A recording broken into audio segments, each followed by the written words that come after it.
Hey friends, welcome back to the under video.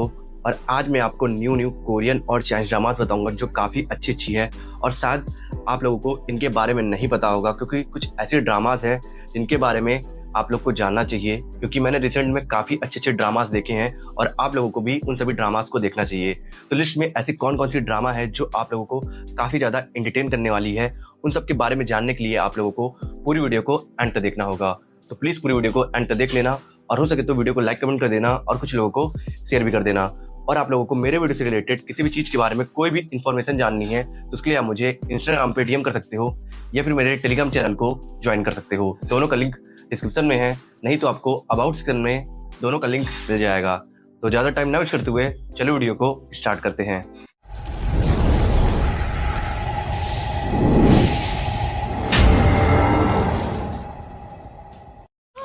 ये तुम लोग क्या कर रहे हो? डैड, आप यहाँ क्या कर रहे हैं?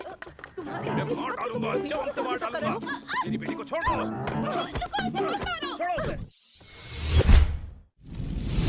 हमारी 10 नंबर पे ड्रामा है माय अमेजिंग बॉयफ्रेंड। एक awesome super power romantic comedy drama है जो हर एस्पेक्ट से अच्छी है। चाहे रोमांस की बात कर लो, कैरेक्टर केमिस्ट्री की बात कर लो या स्टोरी डेवलपमेंट्स की बात कर लो, सब कुछ A1 है। इस ड्रामा में स्टोरी दिखाई गई है एक स्ट्रगलिंग एक्टर तियांजिंग की, जो कोशिश तो बहुत कर रही है पर उसे अपने करियर में सक्सेस नहीं मिल पा रहा है। पर उसके किस्मत का दरवाजा एक इंसिडेंट की वजह से खुलने वाला है, जिस इंसिडेंट की वजह से तियांजिंग गलती से 500 सालों से सो रहे एक इमोर्टल क्रिएचर सुलिंग को जगा देती है। जिस क्रिएचर के पास बहुत सारे सुपर नेचुरल पावर है, इसीलिए सुलिंग अपने इन पावर का इस्तेमाल तियांजिंग की मदद करने के लिए करने लगता है, जिसकी वजह से इन दोनों के बीच बहुत ही सूथिंग रोमांटिक बॉन्ड डेवलप हो जाती है। और जब दो इंटर स्पेसीज क्रिएचर के बीच लव स्टोरी डेवलप होती है तो लव स्टोरी बिल्कुल भी ऑर्डिनरी नहीं होती है और बिल्कुल ऐसा ही इन दोनों के लव स्टोरी में भी होता है। इसलिए इन दोनों की लव स्टोरी में आपको बहुत सारे इंटरेस्टिंग प्रॉब्लम्स देखने को मिलेगी जो आपको सुपर एक्साइटेड करके रखेगा। तो फिर अगर आप भी इस अमेजिंग रोमांटिक कॉमेडी ड्रामा को देखना चाहते हो तो आप इसे हिंदी डब्ड में देख सकते हो।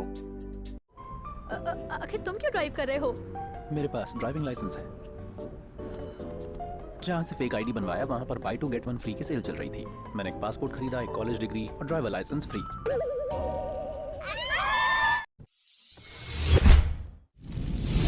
हमारी 9 नंबर पे ड्रामा है रेसिडेंट प्लेबुक। एक मेलोड्रामेटिक मेडिकल कॉमेडी ड्रामा है जिसे लड़कियां बहुत ज्यादा रिलेट करेंगी, क्योंकि इस ड्रामा में सिर्फ और सिर्फ वुमन बॉडी से रिलेटेड मेडिकल प्रॉब्लम्स को ही दिखाया गया है। इसलिए डियर गर्ल्स, इस ड्रामा को एंटरटेनमेंट पर्पस के लिए नहीं तो नॉलेज पर्पस के लिए तो एक बार जरूर देख लेना। इस ड्रामा की स्टोरी सेट है यूलैब मेडिकल सेंटर के जोंगनो ब्रांच में, जहाँ स्टोरी दिखाई गई है कुछ यंग गैनकोलॉजिस्ट की जो एक साथ मिलकर बहुत सारे वुमेन्स रिलेटेड मेडिकल प्रॉब्लम्स को सॉल्व करते हैं। और इन मेडिकल केसेस के थ्रू जो मोरल्स दिखाने की कोशिश की गई है उसके बारे में मैं क्या ही बोलूं, आंखें नम हो जाएगी। इसलिए अगर आप भी एक लाइट हार्टेड, इमोशनल और दिल को छू लेने वाली ड्रामा देखना चाहते हो तो इस ड्रामा को आप इंग्लिश डब्ड में नेटफ्लिक्स पर देख सकते हो।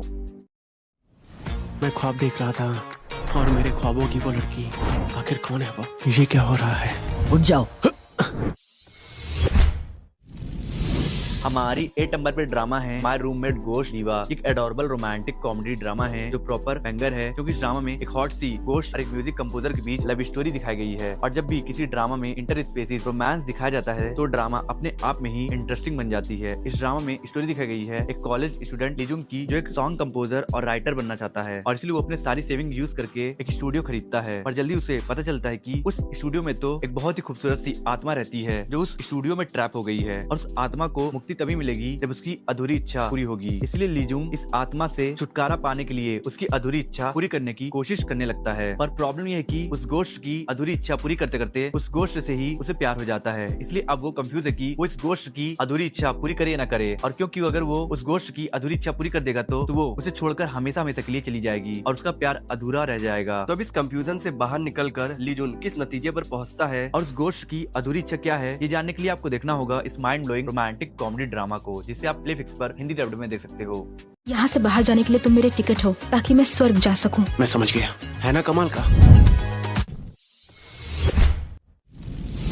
हमारी 7 नंबर पे ड्रामा है हेवनली इवन आफ्टर। ये ड्रामा थोड़ी सी वियर्ड और थोड़ी सी स्पेशल टाइप की है और मैं ऐसा क्यों बोल रहा हूँ आपको अभी पता चल जाएगा। देखो यार, मैं ये तो समझ सकता हूँ कि इस ड्रामा में ये मैसेज कवर करने की कोशिश की गई है कि सच्चा प्यार रंग रूप उम्र कुछ नहीं देखता है, और नो डाउट इस ड्रामा ने इस मैसेज को प्रेजेंट भी बहुत अच्छे से किया है। पर इस ड्रामा में जो एज गैप लव स्टोरी दिखाई गई है ना, वो ऑन स्क्रीन थोड़ी सी वियर्ड लगती है। तुम ही सोचो, एक 30 साल का जवान लड़का 80 साल की दादी के साथ रोमांस करेगा तो अच्छा लगेगा नहीं ना। खैर अब ड्रामा की स्टोरी की बात कर लेते हैं। इस ड्रामा में स्टोरी दिखाई गई है नेक्जुन और हिस्युक हेसुक की ये दोनों हस्बैंड वाइफ थे और ये दोनों एक दूसरे से बेपनाह प्यार करते थे। और नेक्जुन तो हेसुक की खूबसूरती को इतना एडमायर करता था कि वो हेसुक से हमेशा बोलता रहता था, तुम आज भी उतनी ही खूबसूरत हो जितनी तुम अपने 20s और 30s में थी। इसीलिए जब 80 की उम्र में हेसुक के मौत का समय आया तो हेसुक ने गॉड से एक ही चीज मांगी कि मुझे हेवन में अपने पति के पास एज इट इज भेजना, जैसे मैं अभी हूँ। और भगवान ने उसकी इच्छा सुन भी ली, जिसकी वजह से जब वो हेवन में अपने पति के पास पहुंचती है तो उसका पति 30s का होता है और वो 80 की। तब इसके आगे इस हेवनली लव स्टोरी में क्या होता है वो तो आपको खुद ही इस ड्रामा को देखकर जानना होगा, जिसे आप नेटफ्लिक्स पर इंग्लिश डब्ड में देख सकते हो। हमारी 7 नंबर पे ड्रामा है mister insomnia waiting for love. इस ड्रामा को 7.4 की IMDb रेटिंग मिली है। ये ड्रामा आपको बहुत ज्यादा एडॉल लगने वाली है और ऐसा मैं क्यों बोल रहा हूँ आपको प्लॉट सुनकर पता चल जाएगा। इस ड्रामा में स्टोरी दिखाई गई है सियो यंगसू और म्यूजिशियन लुइन की। इन दोनों को ही इंसोमेनिया की बीमारी है, जिसकी वजह से इन्हें रात में नींद नहीं आती है और नींद पूरी न होने की वजह से उनका पूरा दिन बर्बाद चला जाता है और वो किसी भी काम पर फोकस नहीं कर पाते हैं। पर मिरेकली जब पहली मुलाकात में ही इन दोनों की बॉडी एक दूसरे को टच करती है तो इन दोनों को एक पल में ही नींद आ जाती है और ऐसा हर बार हो रहा था, जिसकी वजह से ये दोनों अनजान लड़का लड़की जगह जगह एक साथ सोते मिलते हैं और इन दोनों के बीच बहुत ऑकवर्ड मूवमेंट क्रिएट हो जाता है और यही ऑकवर्ड मूवमेंट इन दोनों के बीच एक सीजलिंग रोमांस की शुरुआत करने वाला है। पर क्या ऐसे दो लोगों के बीच लव स्टोरी वर्कआउट कर पाएगी जो एक दूसरे को छूते ही सो जाते हैं? वेल, इसके बारे में आपको तभी पता चलेगा जब आप इस अमेजिंग रोमांटिक कॉमेडी ड्रामा को देखोगे और आप इस ड्रामा को Amazon MX प्लेयर पर हिंदी डब्ड में देख सकते हो। हमारी 5 नंबर पे ड्रामा है माय डियर लेडी। ये ड्रामा वैसे तो बहुत एवरेज सी है, पर इस ड्रामा में बॉस एम्प्लॉय रिलेशनशिप को बहुत ही क्यूटली दिखाया गया है और दोनों लीड कैरेक्टर्स के बीच केमिस्ट्री भी बहुत प्यारी है। इस ड्रामा में स्टोरी दिखाई गई है एक डिवोर्स वुमेन लिंग स्यून की, जो अपने आप को फाइनेंशियली सपोर्ट देने के लिए एक कॉर्पोरेट कंपनी में जॉब करने लगती है। पर अनफॉर्चुनेटली जॉब के पहले दिन ही वो अनजाने में कंपनी के हैंडसम सीईओ चेंग लिन से लड़ाई कर लेती है और लड़ाई की वजह से ही काम के दौरान चेंग लिन लिंग सुओ को बहुत ज्यादा परेशान करने लगता है। पर धीरे धीरे लिंग स्यून का डेडिकेशन देखकर चेंग लिन को लिंग स्यून से प्यार हो जाता है और कुछ सीरीज ऑफ क्यूट इंसिडेंट की वजह से लिंग स्यून को भी चेंग लिन से प्यार हो जाता है और इन दोनों की लव स्टोरी शुरू भी हो जाती है। पर क्योंकि लिंग स्यून एक डिवोर्स वुमेन है और उसका एक बच्चा भी है, इसलिए इनकी लव स्टोरी में बहुत से प्रॉब्लम क्रिएट होने वाली है। तो फिर इन प्रॉब्लम से ये दोनों कैसे टैकल करते हैं, ये जानने के लिए आपको देखना होगा इस रोमांटिक कॉमेडी ड्रामा को, जिसे आप Amazon MX प्लेयर पर हिंदी डब्ड में देख सकते हो। हमारी 4th नंबर पे ड्रामा है फॉरगेट यू रिमेम्बर लव। एक बहुत ही एडोरेबल रोमांटिक कॉमेडी ड्रामा है जो है तो बहुत ही अच्छी, पर इसे देखते समय आपको ओरिजिनल वाली फीलिंग नहीं आएगी, क्योंकि इस ड्रामा की स्टोरी शॉपिंग किंग लुई से बहुत ज्यादा मिलती जुलती है। इस ड्रामा में स्टोरी दिखाई गई है संजू की, जो बहुत बड़ी कंपनी का हार्ड ईटिंग सीईओ है। कहने का मतलब ये है कि वो अपने काम को बहुत ही डिसिप्लिन और डेडिकेशन के साथ करता है, पर अनफॉर्चुनेटली एक दिन उसका एक्सीडेंट हो जाता है, जिस एक्सीडेंट में उसकी जान बचाती है एक बहुत ही चेयरफुल और हार्ड वर्किंग लड़की ये क्वेन। और संजू की जान बचाने के बाद डिस्कवर करती है कि संजू ने तो अपनी सारी यादाश्त को खो दी है और अब उसे ये भी याद नहीं है कि वो कौन है और कहां से आया है। इसलिए मजबूरी में ये क्वेन को संजू को अपने साथ रख लेती है और उसकी यादाश्त वापस लाने की कोशिश करने लगती है। पर प्रॉब्लम ये है कि ये क्वेन बहुत ही गरीब लड़की है जो हर मूवमेंट को खुलकर जीती है, और वहीं संजू बिहेवियर वाइज बहुत ही एरोगेंट और जिद्दी लड़का है, जिसे हैंडल करना ये क्वेन के लिए बहुत डिफिकल्ट होने वाला है। तो अब क्या ये क्वेन संजू को संभाल कर उसकी यादाश्त वापस ले आ पाएगी या नहीं, और ये क्वेन का इन्फ्लुएंस कैसे संजू को पूरी तरीके से बदल देता है कि उसे ये क्वेन से प्यार हो जाता है। ये जानने के लिए आपको देखना होगा इस रोमांटिक कॉमेडी ड्रामा को, जिसे आप हिंदी डब्ड में देख सकते हो। वैसे सेक्सी तो लग रहा है ये, और ये कितना नरम है, लचीला और चिकना है। हमारी 3rd नंबर पे ड्रामा है आप सबकी most favourite romantic fantasy comedy drama my girlfriend is alien. मुझे पता है कि आप सबको my girlfriend is alien season 2 के हिंदी डब्ड का बहुत बेसब्री से इंतजार था। वेल, आप सबका इंतजार खत्म हो चुका है, क्योंकि सीजन 2 अब हिंदी डब्ड में आ चुका है। सीजन 2 के प्लॉट में हमारी साउची को जबरदस्ती केप टाउन में समन कर दिया जाता है और वहाँ पहुंचने के तुरंत बाद ही केप टाउन के लोग साउची की सभी पुरानी मेमोरीज को इरेज करके उसके ब्रेन में कुछ नई मैनिपुलेटिव मेमोरी इनपुट कर देते हैं। इस मेमोरीज में फैंगलिन बहुत ही बुरा आदमी है, जिसने साउची को बुली करके उससे जबरदस्ती शादी कर ली है। कानूनन वो मेरा पति है, फिर भी मेरा दुश्मन है, और इसलिए साउची को अर्थ पर वापस जाकर फैंगलिन को सबक सिखाना है और वो अनवांटेड हार्मोन कलेक्ट करना है जो फैंगलिन ने साउची के अंदर डेवलप की थी। इस मिशन के 3 मकसद है: तेज, वक्त पर और बेरहमी। तेजी से दुनिया में जाना है, वक्त पर हार्मोन एलिमेंट ढूंढना है और फिर बेरहमी से फैंगली को सबक सिखाना है। पर अर्थ पर जाते समय साउची का स्पेसशिप क्रैश हो जाता है और वो अर्थ के 2018 के टाइमलाइन में पहुंच जाती है, जिस समय में फैंगलिन और साउची कभी मिले ही नहीं थे। फिलहाल दुनिया 21वीं सदी में चल रही है।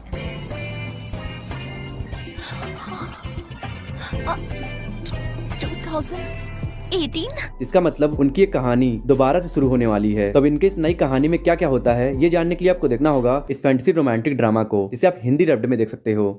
Congratulations, तुम 5 स्टार शेफ बन गए हो।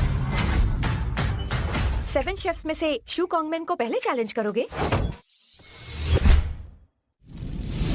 हमारे सेकंड नंबर पे ड्रामा है स्वीट ट्रैप। एक परफेक्ट स्टफ है ईट एंड चिल के लिए, क्योंकि इस ड्रामा का प्लॉट एक स्टीमी लव स्टोरी के साथ साथ टेस्टी फूड्स के अराउंड भी रिवॉल्व करता है, जो आपके ईटिंग प्लस वॉचिंग एक्सपीरियंस को कई गुना तक बढ़ा देगा। इस ड्रामा में स्टोरी दिखाई गई है यंग जी की, जो चाइना का टॉप शेफ है और इसलिए वो चाइना के most prestigious 5 star hotel kitchen knife में काम करता है। पर इतना कुछ अचीव करने के बाद भी उसके अंदर खुद को बेस्ट प्रूफ करने की भूख खत्म नहीं हुई है और वो अभी भी एक लेजेंडरी शेफ को ट्रेडिशनल चाइनीज कुशन कुकिंग के 1-on-1 बैटल में हराकर हेड ऑफ द टेबल बनना चाहता है।